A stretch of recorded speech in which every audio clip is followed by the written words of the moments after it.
नमस्कार दोस्तों। सभी गवर्नमेंट ऑफिशियल 8th पे कमीशन की उम्मीद लगाए बैठे हैं, लेकिन मन में कहीं ना कहीं ये भी बात बैठी है कि सरकार 8th पे कमीशन नहीं देने वाली है।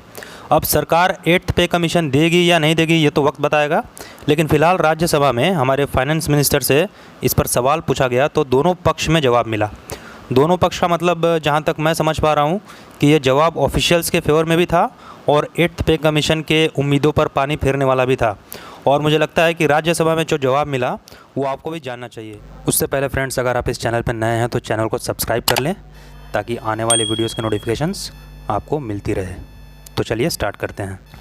आपको तो पता ही है कि अभी मॉनसून सेशन चल रहा है, तो आए दिन सवाल जवाब होते रहते हैं और जब भी कोई गवर्नमेंट ऑफिशियल से रिलेटेड सवाल आता है तो गवर्नमेंट ऑफिशियल्स के मन में क्यूरियोसिटी बढ़ जाती है। देखते हैं क्या सवाल जवाब हुआ है। नारम भाई राठवा, ये कांग्रेस पार्टी की तरफ से राज्यसभा के मेंबर हैं, गुजरात से बिलोंग करते हैं। इनके द्वारा फाइनेंस मिनिस्टर से कुछ सवाल किए गए।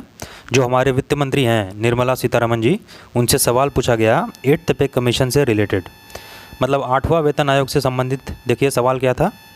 Weather it is a fact that government is considering not to constitute 8th central pay commission to revise salary allowances, मतलब क्या सरकार 8th पे कमीशन को नहीं लाने पर विचार कर रही है, ऐसा सवाल फाइनेंस मिनिस्टर से पूछा गया। तो फर्स्ट क्वेश्चन का जवाब उन्होंने दिया। उन्होंने बोला नो सर, सरकार ऐसा कोई विचार नहीं कर रही है कि 8th पे कमीशन को बंद किया जाए। ये जवाब सुनते ही गवर्नमेंट ऑफिशियल्स ने राहत की सांस ली होगी।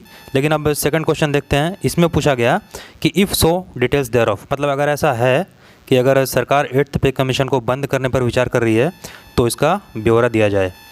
तो इसका जवाब मिला क्वेश्चन डज नॉट अराइज, मतलब ऐसा सरकार विचार नहीं कर रही है तो ब्यौरा देने का सवाल ही पैदा नहीं होता। अब देखते हैं थर्ड क्वेश्चन। थर्ड क्वेश्चन क्या है। इसमें पूछा गया है कि जो 7th पे कमीशन में मेंबर थे, मतलब जो भी मेंबर कंस्टिट्यूट होते हैं पे कमीशन के लिए, जो उसमें मेंबर थे, क्या उन्होंने सरकार को इसके बारे में कुछ सजेस्ट किया था? क्या उन्होंने ऐसे ही समय समय पर सैलरी को रिवाइज़ करने के लिए सजेशन दिया था? 10 साल का जो लंबा इंतज़ार करना पड़ता है, इसको ओवरकम करने के लिए महंगाई के हिसाब से पीरियडिकली, मतलब कुछ टाइम इंटरवल पर अलाउंसेस, सैलरीज़ वगैरह को किसी फार्मूले के हिसाब से रिवाइज़ करने के लिए कहा था। ये सवाल किया गया। तो इसका जवाब मिला कि हाँ, 7th CPC के मेंबर्स ने समय समय पर एक्रोइड फार्मूला के हिसाब से पे मैट्रिक्स को रिवाइज़ करने के लिए रिकमेंड किया था। और दोस्तों, अगर आपको पता नहीं है कि एक्रोइड फार्मूला क्या है तो मेरे पिछले वीडियो को देख लेना, उसका लिंक मैंने डिस्क्रिप्शन बॉक्स में दिया है।